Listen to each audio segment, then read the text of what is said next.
Hello guys, तर आज लुनाची आहे दुसरी वॅक्सिन. पहिले आपण दिले आहे तिला, पण तेव्हा आम्ही शूट वगैरे काही केलं नव्हतं. तर आज आहे तिची दुसरी वॅक्सिन आणि तिला काही आयडिया नाही आहे म्हणून तिची मस्ती चालू आहे. सकाळी तिची अशीच मस्ती चालू असते.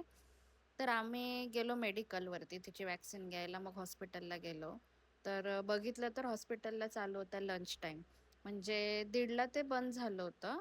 तर ते बोलले 3 वाजता चालेल. तर आम्ही खूप वेळ वाट पाहिली, वाट पाहून पाहून थकलो. मग मध्ये गेलो आणि डॉक्टरांना विचारलं, तर ते बोलले दुपारी वॅक्सिन देताच नाही येणार, कारण इतकं ऊन आहे ना, मग ते इफेक्ट काहीच नाही करत. हो, आम्ही द्यायला देऊन देऊ, पण काहीच इफेक्ट नाही करत. म्हणून कॅट पॅरेंट्सने तर वॅक्सिनसाठी मॉर्निंगलाच जा. आणि तिला खरंच खूप हीट पण झाली आज आणि खूप जास्ती ऊन लागलं, म्हणजे खूप जास्ती प्रमाणात ऊन लागलं. खूप त्रासही झाला. घरी आल्या आल्या तिने पहिले झोप पूर्ण केली, त्याच्यानंतर मग माझ्यासोबत खेळायला लागली. मग आत्ता कुठे ती खेळायला लागली आणि परत झोपली. तर त्याच्यामुळे सकाळीच जा.